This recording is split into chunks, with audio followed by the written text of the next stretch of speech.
welcome back to Drive Home Reviews. And once again, we are running the gauntlet, trying to finish up the films of 2021 so we can move on to 2022. Should And they be called at-home reviews when what are you you're talking about? I'm driving right now. oh, yes. Looks like very safe driving in That's front of the steering wheel. that's right. That's right. That's right. I'm driving. We do here. Mhm. So, um, and the funny thing when you're driving like this, you find that there really is no way home. And Oh that's a good segue because oh, oh, Uh, because today we're taking a look at probably one of the most anticipated films of the year, and that is, I mean, one that has rumor and all this other stuff swarming around it from like the day it was announced. And yes, finally, um, the third, and I don't know if it's the final one, but uh, the third chapter of Tom Holland's Spider-Man trilogy has come out, and you know, I'm just gonna say it right off the top. By this point in time, most people have seen this movie. We are the last ones getting any kind of review in, and I doubt anybody was truly waiting for our uh, 2 cents on this. So I don't care. This is gonna be spoiler-tastic. yeah. There are spoilers aplenty, so if you can't handle that, um, you need to just deal with it. Don't Do watch we this. really have any reviews that are not? Yeah, I don't know about that. I did not spoil the ending of Last Night in Soho. Okay, you. Yes. I'm not very good at not spoiling. Oh well, okay, fair enough. Yeah. So, Uh, yeah. so If all you right, so see I'm me in the review, it's probably we're gonna talk about the ending yeah. of the star. So yeah. So uh, where do we even begin with this? Where do we even Oh, start? well, I don't really think we need a plot breakdown. Do you really think it's going to be his last one? They, I know he has not confirmed for a fourth, and he said I in one just interview I don't that he doesn't know if he wants to do Spider-Man again. Maybe he wants to do something behind the camera or something like that. Plus, with the constant pissing contest between Marvel and Sony, it's always possible that they'll, you know, try to reboot it again. So I don't know. I don't know if they're going to do a fourth one or not. I It's just very like possible. the way that this one ended with him, like, I mean, it just feels like he's at the beginning of where you would see Spider-Man generally. Yeah, Like, which is why I think that's probably why it could be the final one for him. I don't like that answer. You set him to zero. He's gone through a very long and complex origin story, and you know, Yeah, but see, the thing is that the MCU does not limit themselves to trilogies of characters. really, because with the No, I exception of mean, Thor, no, not that. That's not what I mean. I don't mean like, okay, Iron Man 1, 2, 3, Captain America 1, 2, 3. Yeah, yes, I get that. I think that it doesn't limit itself to leaving that character there. You know, like maybe he doesn't have his another one where it's just him, but I mean, even this one wasn't just him. This one I mean, was oh, practically a okay, Doctor Strange movie, you know? okay, if you're saying is he going to show up in other Marvel films? Yes, that I'm sure he'll do. Right. Like that, I'm Which sure could he'll do. give him a pretty like But you could give him closure. You could give him I mean, Mark Ruffalo's never had his own movie, and I feel like he's had a pretty thorough arc throughout the and series. I would say that the way they set this one up, his character does have closure. It's not closure as you would normally think. I I don't think the like that character. answer. Well, I'm sorry, Mm-mm. but No, and I don't and the reason that I don't think that that's what's gonna happen is because, yeah, oh, okay, maybe if this was like a Christopher Nolan, um, piece, maybe. Is he the guy that I'm thinking of?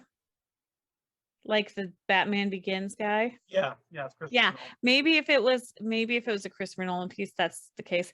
But the MCU doesn't generally leave people feeling unsatisfied. And I didn't leave feeling unsatisfied.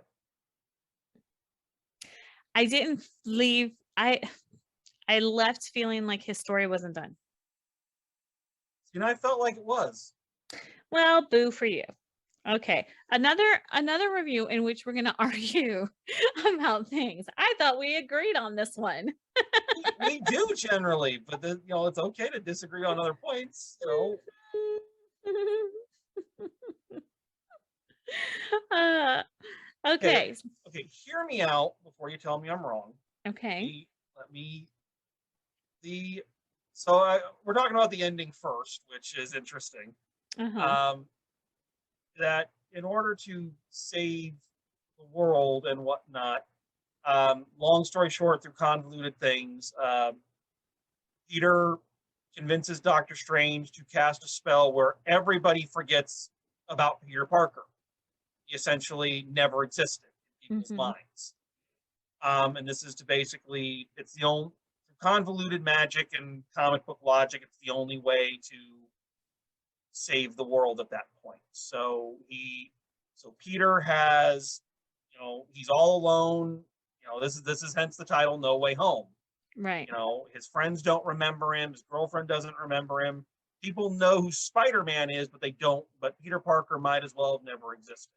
Right. Now, I do agree that it is a kind of a bleaker ending.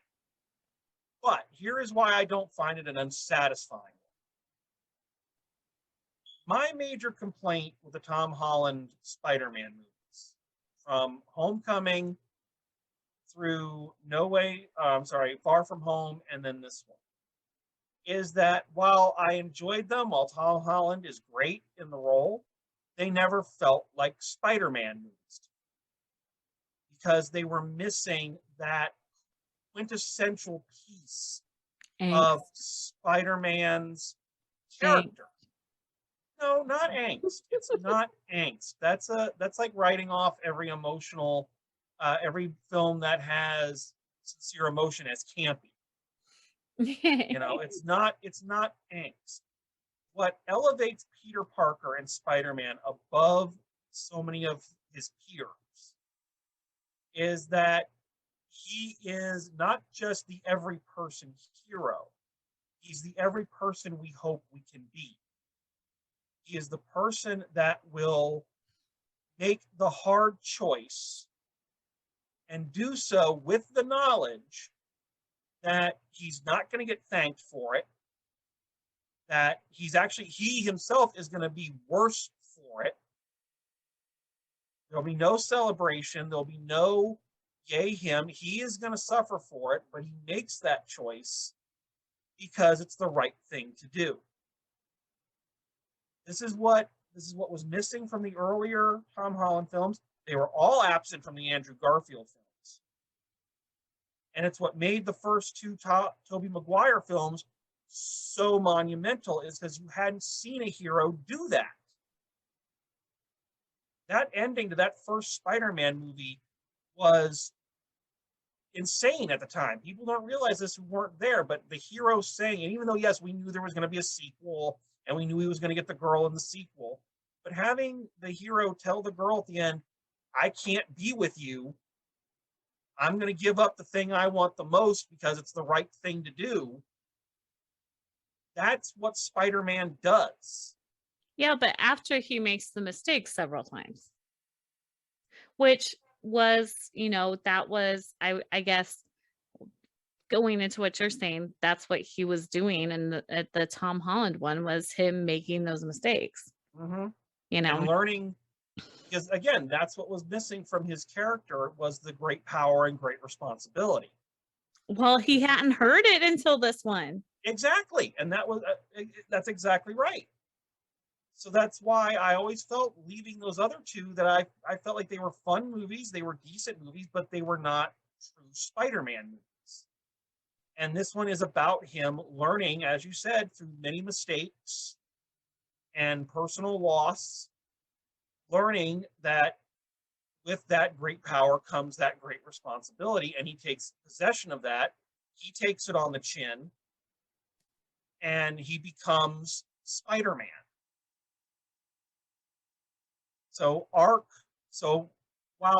I will admit, and I never like it in comic books, and I never like it in shows when you just erase someone from memory, or you say, "Oh, none of that happened." I always hate that, so I understand why people don't enjoy the ending. But in terms of a satisfying conclusion, to me, it felt like the satisfying conclusion to his character arc. He finally grew up. See, I don't care about the losing from memory because that makes sense in the world of Spider-Man. I just don't think that the MCU leaves him there. Like, I just don't think that it does. I think, like I said, if this was bleak DC, then they would just leave him there. But this is not bleak DC. This is MCU. And they're not going to just leave him there. There's something else is going to happen. I don't know. I um, honestly don't know. He's one of those characters with the weird, bizarre ownership issues yeah, that you like never know X-Men. quite what's going to happen with him. Yeah. Now, the thing is, okay, so you are a Tobey Maguire as Spider-Man stan. From I am a Tom Holland as Spider-Man stan. I appreciate the Tobey Maguire ones, but I feel like, and not to bring gender into this once again, as always seems to happen in our reviews, the thing that was missing for me in the Tobey Maguire movies was having a female that felt like she had an actual place in his world. and I can't disagree with that. That is an issue with the Tobey Maguire ones. Well, and I think that's an issue with Spider-Man in general, is that the females in Spider-Man, besides Gwen Stacy, the females in Spider-Man have a tendency to be damsels rather than partners. I would disagree on Gwen Stacy. You think she's a damsel too? Up until they invented Spider-Gwen, the most That's true. interesting thing she ever did was die. And that is a quote from Stan Lee. Yeah. So yeah, I guess no. I'm thinking of her in the Spider-Gwen aspect. Yeah, now Spider-Gwen, that's an entirely different story. But Gwen Stacy, no. Only thing she ever did was die. Now, and so I really feel like not only do I really enjoy Tom Holland as Spider-Man, because I think he brings a little bit more of a goofy nerdiness. Tobey Maguire was nerdy for sure, but I think that Tom Holland brings a goofiness to it that I enjoy, but that's just personal taste. But for me, the biggest draw of the Tom Holland movies is the MJ character. Like, she is a girl with her own mind. She is a full-on participant in what's going on around her, not a victim of what's going on around her. Okay. So that's, for me, the draw there. And so that's our disagreeing point. And I think that she did an excellent job in this one too. I don't think that's a disagreeing point. No, I mean, like, the fact that you preferred the Tobey Maguires. No, that's our disagreeing point. Is that you? But I don't disagree with you in the point you're making, though. I know. Because no, I'm saying that, like, I'm not saying that you disagree with me about the females. I'm saying that where we differ is you like Tobey Maguire. I prefer Tom Holland in that.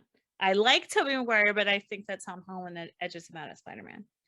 So because we're kind of getting off on a different tangent here, but that's okay. Because what that sounds like to me is you prefer his movies, but as Spider-Man, I would still argue Tobey Maguire is the page to screen perfection of Spider-Man. He's like the character walked right out of the comic and right onto the screen. I would agree with you on that. I would definitely agree with you on that. In my opinion, that is mine, you know, I think that there were improvements made to his character, which if you're a purist would be a negative, but like I feel like the ways that they took Tom Holland were improvements on the character. Yeah, that again, that's something we probably have to have another discussion on because I think that Tom Holland was a pretty decent adaptation of the character, but less because he was missing that core thing. Yeah. Like, but everything else he was an updated version. I don't think they added anything really that wasn't already there in the Tobey Maguire uh, performance, but he lost the driving force of his character. See, and I think it's that like I think we're actually making the same point. I just liked it. Like he had a boyish innocence about him that Tobey Maguire's character did not have because he had already seen Uncle Ben die in front of him. Okay. And they don't really go into the whole Uncle Ben thing in the Tom Holland movies, but the impression you get is that it wasn't some kind of tragic accident that happened, you know, like there was no I did something to cause my family member to perish, you know? Yeah, and So, that's yeah, so that's not so he didn't have that driving force before. exactly and that's why they were weaker films up until this point. It's like Anyways. it's like if you had a Superman movie where Krypton didn't blow up, or a Batman movie where his parents weren't killed. If they don't have that driving force, they're not the character. But that wasn't what created Spider-Man. That is what created Spider-Man. No, the spider created Spider-Man. No, the spider gave him the powers. What No, created okay, this is what Spider-Man, the sense of being a hero, was the him being a selfish dick, causing a family member to die, and then realizing great power, great responsibility, and deciding to be a better person. right. And that's this movie, this set of movies is his journey to that. Right? Yes. Okay. So like we get to see a little bit more boyish charm in the first couple of movies because he's on his way to that. He hasn't gotten there yet. Yeah, that's the arc of the three films. Yeah.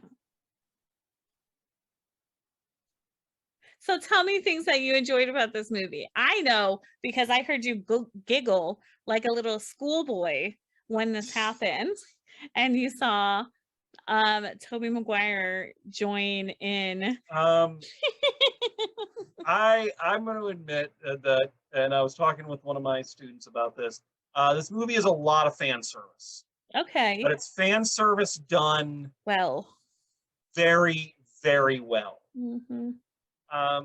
Again, first off, of course, the big selling point for this one was the bringing back of the villains from the previous incarnations of Spider-Man, Doc Ock, the Green Goblin, and the Sandman from Tobey Maguire's films, and Electro and the Lizard from Andrew Garfield's films.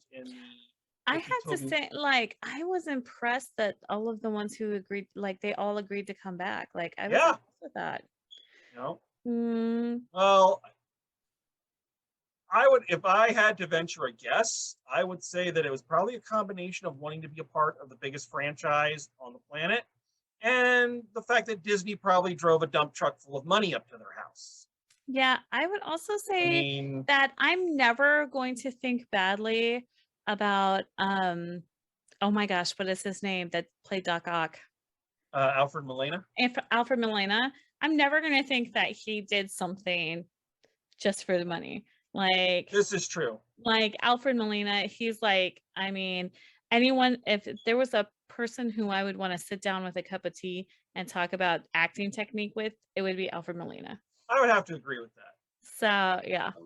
But what it does, in terms of the villains, is for the Tobey Maguire set of villains, it brings them back for a round of applause. Right. because they were the flag bearers. It expands on their characters a bit, Mm-hmm. gives the actors something different to play. The only one who kind of gets the short end of the stick on that is Thomas Hayden Church as the Sandman, Right. which is one of the only things I didn't like about the movie. I mean, Not the not Sandman that he was character is kind of not that he anyway. was there. It's not that he was there. It's that they had him like the entire time as a CGI Yeah. dirt monster, instead of looking the way he looked with the green sweater, which again, a perfect screen page to screen translation, Right. and they decided not to go with that. But Yeah, like anyway, that it was a allowed those. disservice. Oh, I'm sorry. No, I was Say gonna say again? that was a disservice because Thomas Hayden Church is like another one. I mean, honestly, they've been awesome. The villains in MCU and the Sony versions of Spider-Man have been impressive. Probably some of the highlights of the movies. You know, so for those guys, it gives them a chance to come back and take a bow. Gives them something different to do Yeah, that's still true to their characters. You know, making Green Goblin the overall villain was, of course, Spider-Man versus the Green Goblin is you the have big to one. have that. And for the Andrew Garfield villains who got the short end of the stick, especially Jamie Foxx as Electro, let them come back and actually do something. Yeah. You know, so it actually made them more interesting in retrospect. And I love that it's a comment on it's almost a comment on the justice system and society and like you just imprison criminals without any attempt at reform or any way of fixing their issues. Like it's such a comment on society. And I just love that because yeah, when it came down to it, the majority of them had issues that they couldn't help. And if they had just been able to get help with those issues, they would have gone, their lives would have gone in a different direction, Yeah. you know? So yeah. So yeah, and of course, again, the worst kept secret in the world. Yes, the selling point of the movie. Um, all three big screen Spider-Men all sharing the stage, and I have nothing bad to say about any of that. No, it was great. It It was was just so great, and it worked the way a crossover should work. It paid homage to the legacy of the original two, but never forgot that it was Tom Holland's movie. right.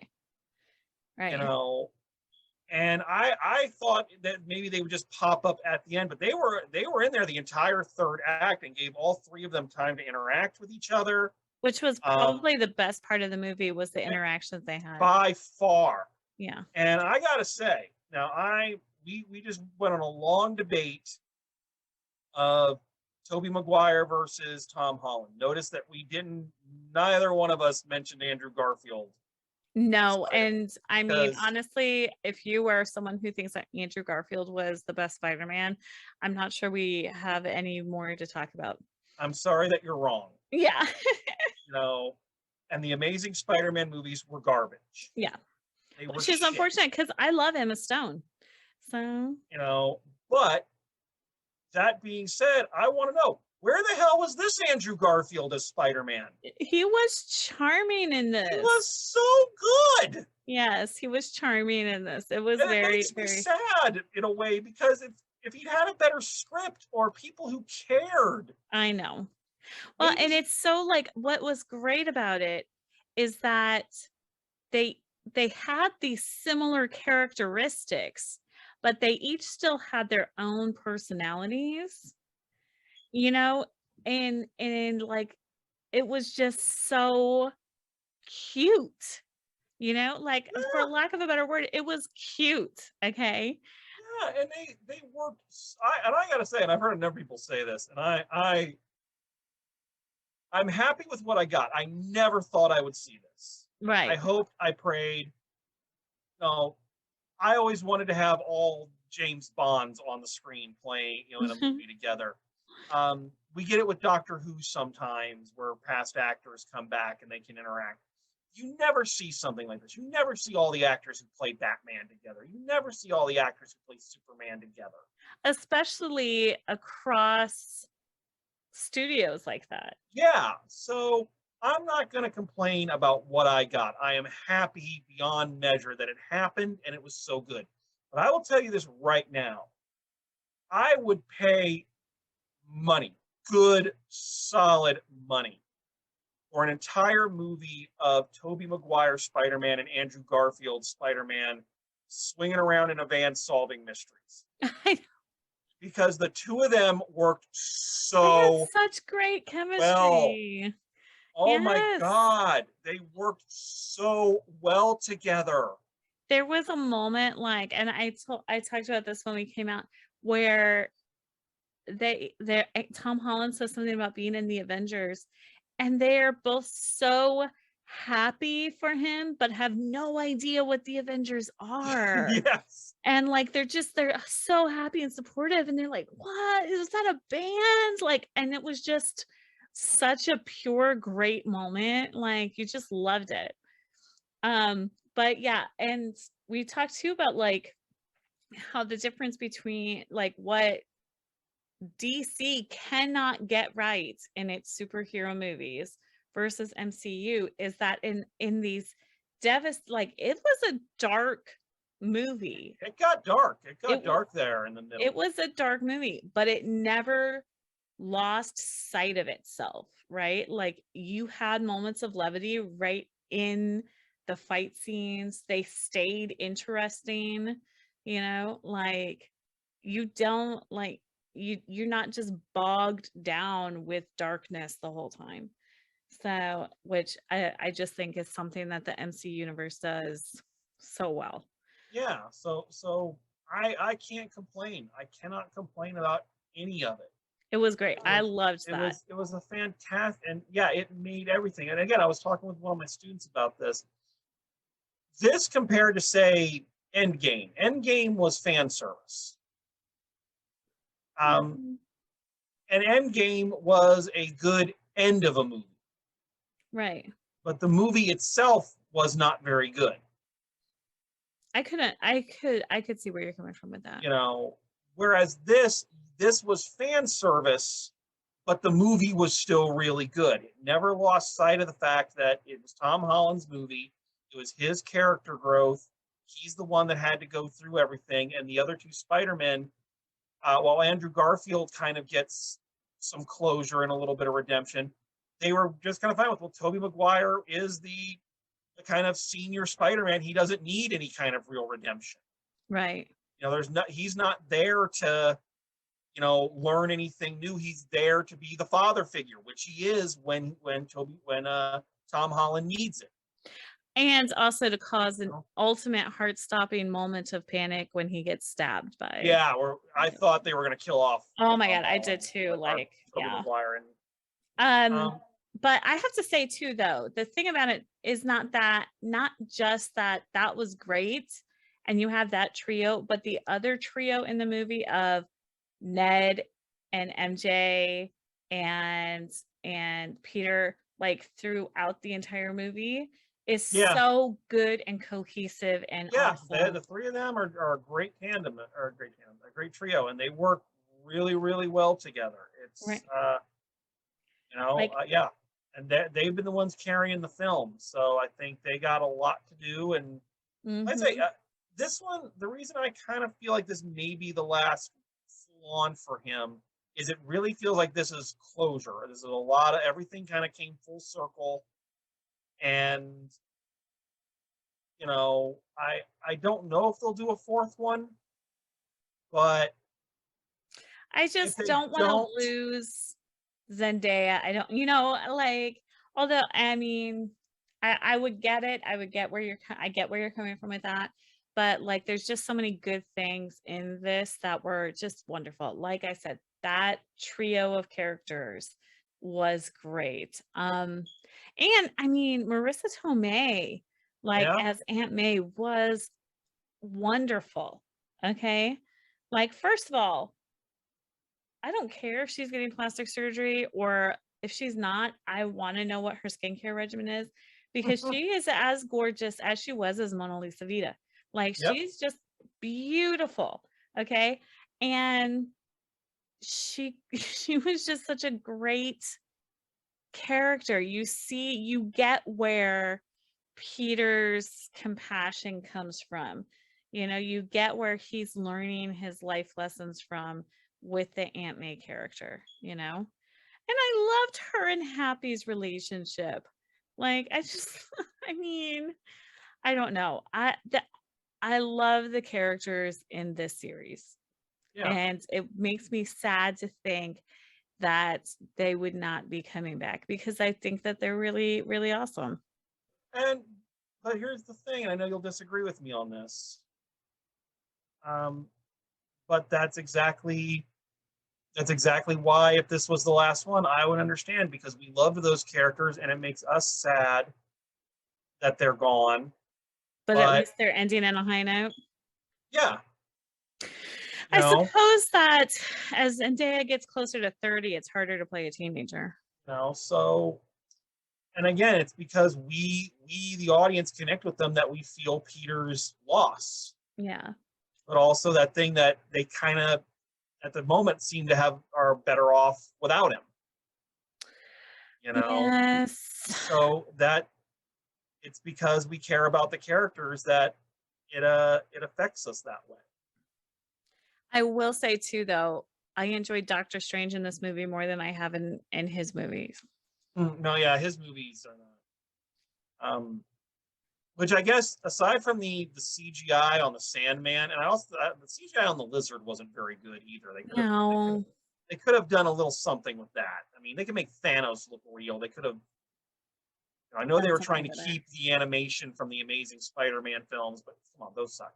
I know, and it's really a disservice to Reese Ifans, who is much Yeah. better actor than they gave him time for. I think they did well by Jamie Foxx in this, though. Oh, they did very well by Jamie Foxx. Like you said, And his Electro sucked, and they actually gave him. yeah, So I have a couple closing thoughts. Any other closing thoughts you have just that for the final grade? I love anytime I see Willem Dafoe and Alfred Molina in things. Um, I kind of want to see Tobey Maguire in some more stuff because as I was watching that, I was remembering him in what is the Ice Storm? It was that one Yeah. that like that like he's a really good actor, Tobey Yes. Maguire. Like he needs to be in some more things. Um Zendaya needs to literally be in everything ever. I do really enjoy it. I really enjoy her. Yeah, she is. I really like everything I've seen her in. I've liked her in, She can except do Dune, but I can't blame her. no, I mean, not her fault, but she can do anything. Yeah. And I mean, she started off as a Disney star. Like she Yeah. was on Disney Channel. So, yeah. Yeah. Okay, a couple quick closing thoughts before we Let's get hear into 'em. the grade. I'll start with something I didn't like. So, because I love just about everything about this movie, but I think you will agree. Um, the post-credit scenes. Oh my gosh. The These were second by one was just a far trailer. these were by far the worst post-credit scenes. Most disappointing. I don't necessarily mind that it was a trailer because they did that for the post-credit scene of Captain America, where they just showed kind of a trailer for the Avengers. But it's like, come on, nobody wanted to see the trailer for Doctor Strange, and I think like yeah, the post-credit scenes were bad, and I have to wonder if it is because we're getting so much more content with the Disney Plus shows now. I don't think so. I think it's just I think it's a byproduct of the Sony Marvel shared custody. Right. Because the main post-credit sequence was trying to tie those god-awful Venom movies to all this. And it's like, nobody wants that. No. Nobody seriously likes the Venom movies. No. They like them ironically. I wish that instead of the trailer for Doctor Strange, it would have just been him showing up to talk to Wanda Yeah. You know, like that I would have enjoyed Yeah, that because, would have been like, fine. I mean, Wanda, the Scarlet Witch, like her her stuff from WandaVision is, I mean, she's got one of the most compelling stories going on in the MCU right now. Yeah. So yeah, I would agree. So But yeah. yes. So I wanted to bring that up. Also, the thing that um, because we all get overloaded with the all the old Spider-Man villains back, and Tobey Maguire and Andrew Garfield back. We also gotta give that little bit of joy to I can't remember the actor's name now, but Daredevil being Oh, yeah. officially brought in. So between him Yeah. and With a Vincent, killer little move where he catches a brick coming through the window. yep, and between That him was and awesome. Vincent D'Onofrio reprising his role as the Kingpin in Hawkeye. I mean, it's great seeing those Yeah. characters back and those actors back. So And J.K. Simmons yeah, as, what's his name? Jay J. Jonah, Jonah Jameson. which I was happy about that, but I was more if we're rating the cameos, I'm gonna be more excited about Daredevil being in there. I was But happy to see that. J.K. Simmons is, and part of that is that he's part of the Law and Order universe, and that's my jam. Yeah, But like, I love seeing J.K. Simmons and things too. I do too. There's nothing against J.K. Simmons. It's just it's great seeing those guys who are on the Netflix shows kind of officially being Part of the acknowledged because Yeah, there for a while they couldn't be. right, So right. yeah, that was great. Now, Um, I also would have liked to see Miles Morales somehow in this. well, that's the other point I was kind of coming to is if this is his final one, Uh-huh. and if they do bring him back for a cameo, what I really believe they're gonna do, or what they should do, is they need to leave Spider-Man alone. Right. Peter Parker Spider-Man needs to be put to the side. Don't recast him. Don't do a whole new set of movies, because if you do that, he's just going to become another Batman. Oh, look, another set of Batman movies. Yeah, isn't the Robert Pattinson one coming out soon? Yep. So another goddamn actor playing Batman. What I really think they need to do, and they've hinted at Miles Morales twice in the Tom Holland films. Twice? Twice. Now, I know Jamie Foxx in this one. What was the other one? In Homecoming, when he goes to talk to Danny Glover. What's the actor's? Is that Donald Glover? Donald Glover. I knew I. He's playing the Prowler, and he says, "Well, I'll tell you where these guys are because I have a nephew who lives in that neighborhood." That he's referring to Miles. Oh, yeah. So they referred to him twice. So I think what they need to do. Did Donald Glover play?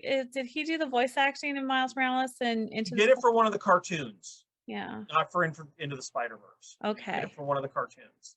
Which, I mean, he's too old to do it now, but he would have Yeah, been an excellent Miles people Morales. really wanted him to play it.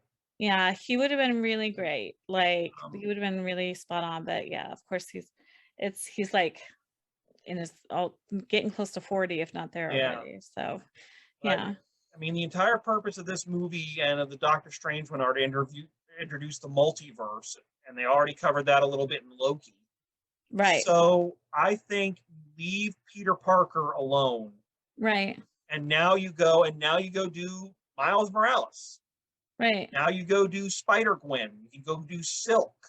You Yeah. can do Spider-Man. You have an entire series of Spider-Man characters ready for movie adaptations.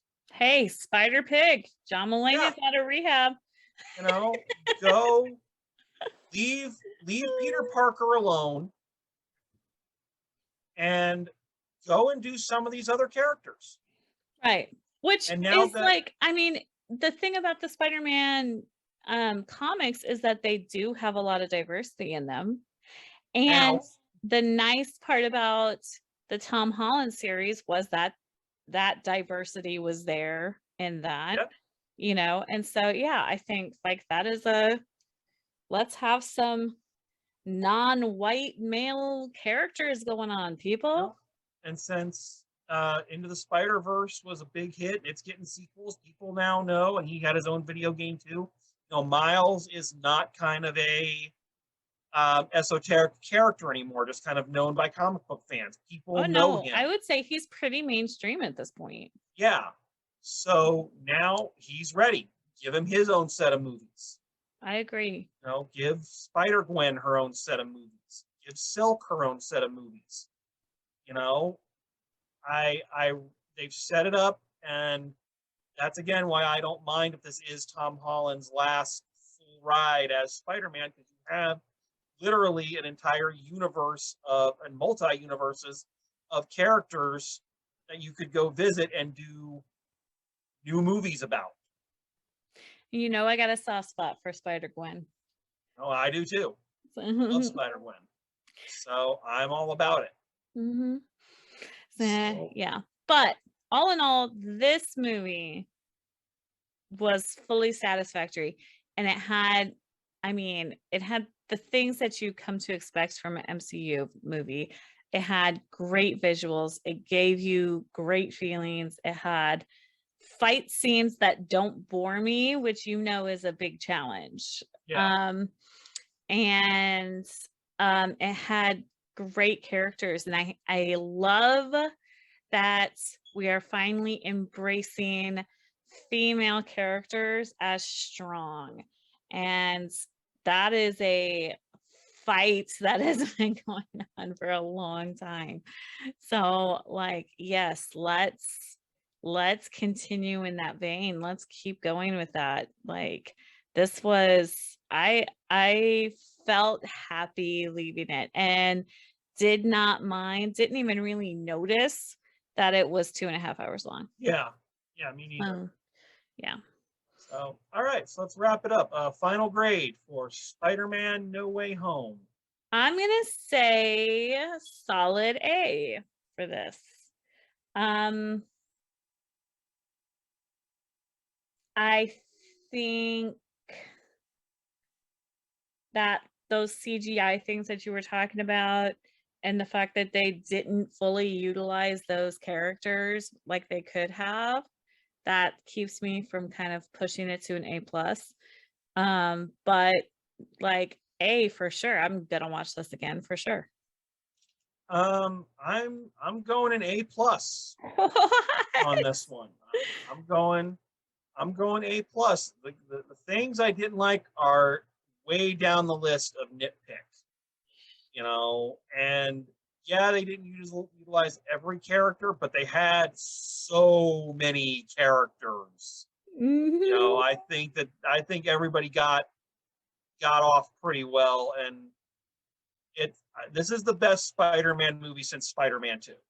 Oh, Easily the best Spider-Man movie since Spider-Man 2. oh, that's big So, praise from you, buddy. yeah, it is.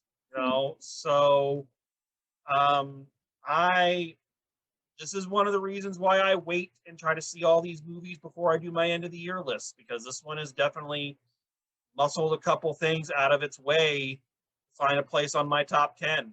Oh, what did it? So, Queen Bees is still up there though, right? oh yeah, oh definitely. Queen, Queen Bee, spoiler alert, will be the #1 movie of the year. Yeah, you can't do that twice. You already did that to me with cats.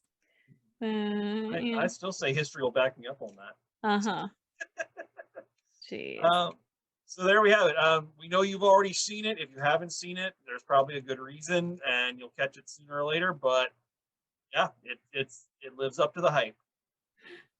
Okay, so so two more movies for the gauntlet down, and more to come as we try to wrap up the year and start afresh. So once again, thank you very much for joining me, my love. Always wonderful to share these with you.